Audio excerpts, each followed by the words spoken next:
Time आएगा मेरे जैसा शाना लाला तुझे ना मिल पाएगा। ये शब्दों का ज्वाला मेरी बेड़ियां पिघलाएगा, जितना तूने बोया है तू उतना ही तो खाएगा। ऐसा मेरा ख्वाब है जो डर को भी सताएगा।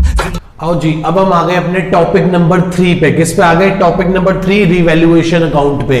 किस पे आ गए? रिवैल्यूएशन अकाउंट पे। मैं आपको सच में नहीं बताने वाला कि रिवैल्यूएशन अकाउंट क्या होता है, कैसे होता है, क्या डेबिट होता है, क्या क्रेडिट होता है। एक हल्की सी हिंट तो हमने बहुत कुछ बहुत डेप्थ में वहां पढ़ लिया था। छोटी सी बात बताता हूं कि रिवैल्यूएशन अकाउंट एक नॉमिनल अकाउंट होता है। रिवैल्यूएशन अकाउंट एक नॉमिनल अकाउंट होता है। डेबिट में एक्सपेंस एंड लॉसेज आते हैं। मैं एक बार, कोई बात नहीं, बच्चे ही हैं, अपने ही बच्चे हैं, तो रिवैल्यूएशन अकाउंट इस प्रकार से बनता है। नॉमिनल अकाउंट होता है, ये डेबिट साइड होती है, ये क्रेडिट साइड होती है। यहां एक्सपेंस लॉस आते हैं, यहां इनकम गेन प्रॉफिट आता है। यहां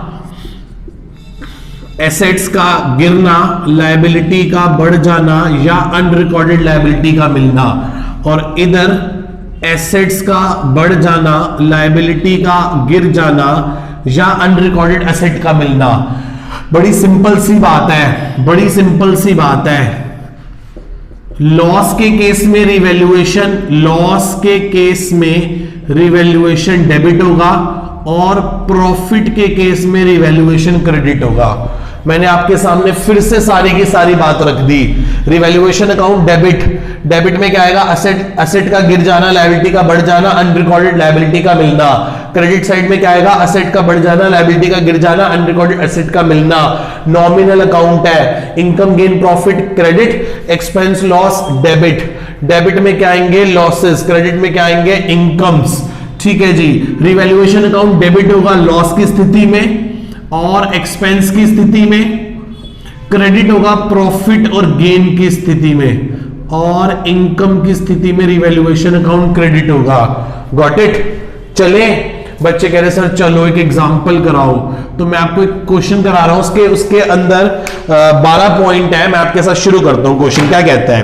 कहता है जर्नल एंट्री पास करके दिखाओ। Land and building appear in the books 275, now it is to be revalued 375। कहता है कि लैंड एंड बिल्डिंग है जो बुक्स में 275 की पड़ी है, जिसको अब हम 375 रुपए में रिवैल्यू कर देंगे, तो सर फायदा हो गया। तो एंट्री बनेगी land and building debit to revaluation account 1 lakh 1 lakh. दूसरा point plant and machinery which stands in the books 5 lakh which is appear by depreciated by 10%। Plant machinery जो बुक्स में 5 लाख की है उस पे 10% का डेप्रिसिएशन लगाना है। तो सर जी नुकसान हो रहा है, खर्चा हो रहा है, तो revaluation debit to plant and machinery 10% of 5 lakh that is 50,000। Third point किस पे आ गए बेटा? हम अपने थर्ड पॉइंट पे। क्या कहता है? Stock found over valued bye 5,000। Stock 5,000 से ज्यादा है तो कम करना है, नुकसान होगा, तो एंट्री बनेगी revaluation account debit to stock account. कोई डाउट यहां तक? इसमें रिवैल्यूएशन क्रेडिट होगा तो क्या लिखेंगे? बाय लैंड एंड बिल्डिंग कितने से? 1 लाख रुपए से। यहां रिवैल्यूएशन डेबिट हो रहा है तो क्या लिखेंगे? प्लांट एंड मशीनरी 50,000 से। यहां रिवैल्यूएशन क्या हो रहा है बेटा? यहां रिवैल्यूएशन फिर से डेबिट हो रहा है तो टू स्टॉक कितने से?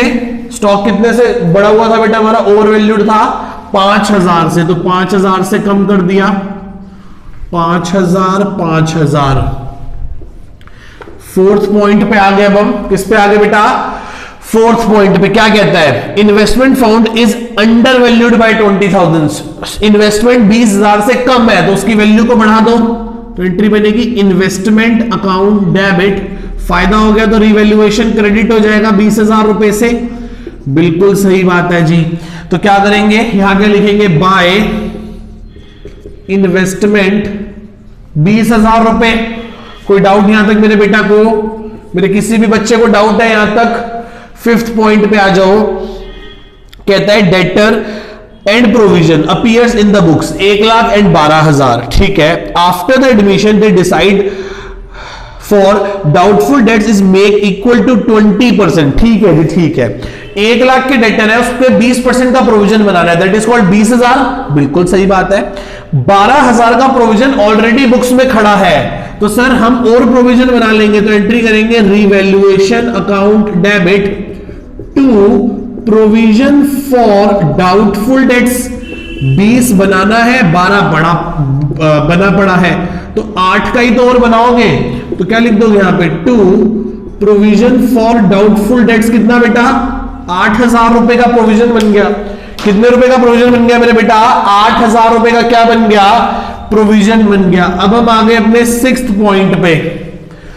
क्या 5 पॉइंट क्लियर है सबको? 6 पॉइंट पे आ जाओ। Salary amounting 25,000 still is outstanding, तो लायबिलिटी हो गई सर, नुकसान हो गया, तो revaluation account debit to outstanding salary. बिल्कुल सही बात है।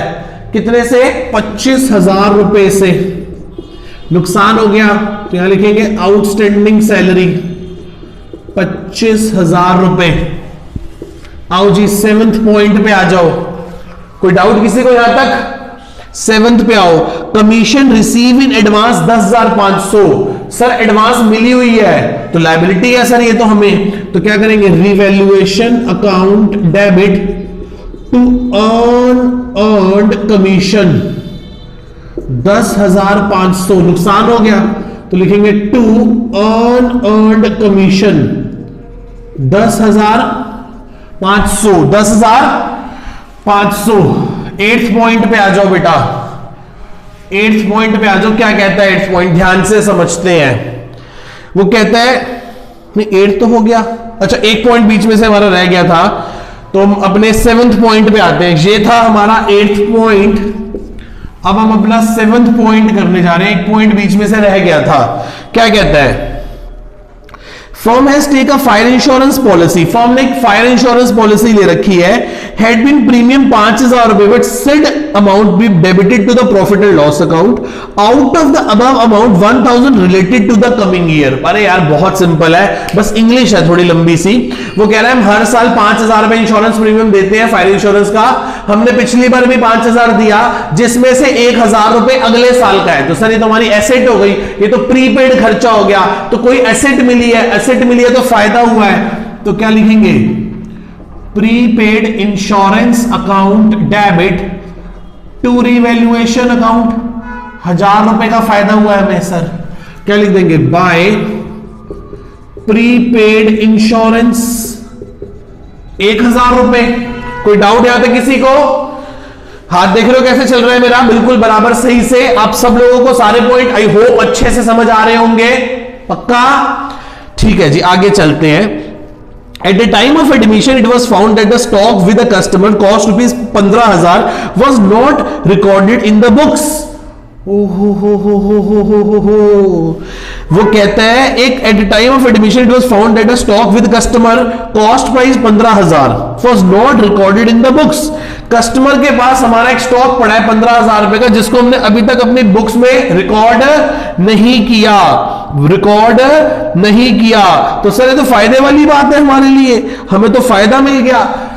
उसके पास पड़ा है, स्टॉक तो हमारा है, तो एंट्री करेंगे stock account debit to revaluation account. Sir 15,000 रुपए का स्टॉक पड़ा है हमारे पास, तो बाय स्टॉक 15,000 रुपए। कोई डाउट? पक्का?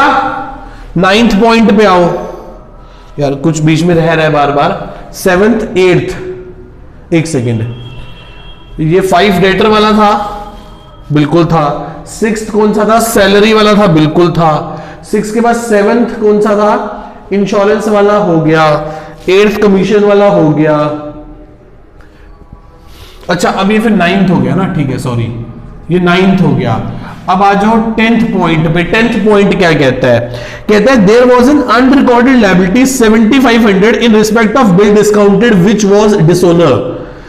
अच्छा जी, कह रहा है अनरिकॉर्डेड लायबिलिटी है हमारे ऊपर 7500 का, जो हमने बिल डिस्काउंट करा लिया था, वो क्या हो गया?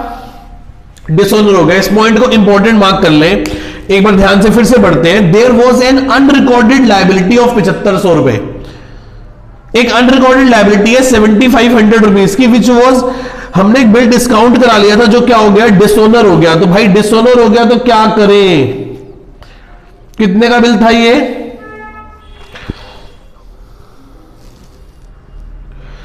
7500 का था। तो भाई साहब ठीक है,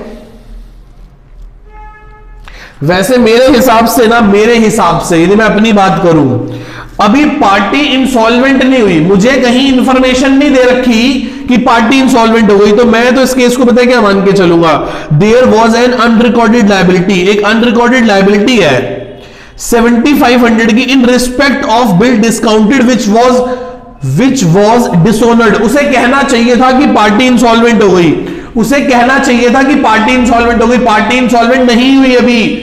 तो मैं मान के चलूंगा जिसने मुझे बिल दिया था वो फ्यूचर में पैसे दे देगी, मैंने उसके बिल को लेके सिर्फ बैंक से क्या करवा लिया था, डिस्काउंट करा लिया था, अब डिसऑनर हो गया, बस मैं इसे अपनी लायबिलिटी मानने को तैयार अभी नहीं हूं। बुक ने थोड़ा सा अलग किया है इसमें, पर मैं इसे ऐसे नहीं कवर अप कर रहा, मैं ऐसे मान के चल रहा हूं मेरी नजरों में एंट्री होनी चाहिए सीधा, जिस पार्टी का बाउंस हुआ है डेटर डेबिट टू, मेरे तो पैसे गए होंगे तो मैं तो बैंक बोल दूंगा, बात ही खत्म, मेरा नुकसान नहीं हुआ। मेरा नुकसान तब होता, मैं ऐसे नुकसान तब कंसीडर करता जब वो पार्टी इंसॉल्वेंट हो जाती है, अभी पार्टी इंसॉल्वेंट नहीं हुई, क्लियर है, एक अनरिकॉर्डेड लायबिलिटी है, ठीक है, बिल डिस्काउंट करा दो, पता नहीं अब हो सकता है कि वो लायबिलिटी मान मिले, तो टीचर के हाथ में जो आंसर की होगी उसे माना जाएगा।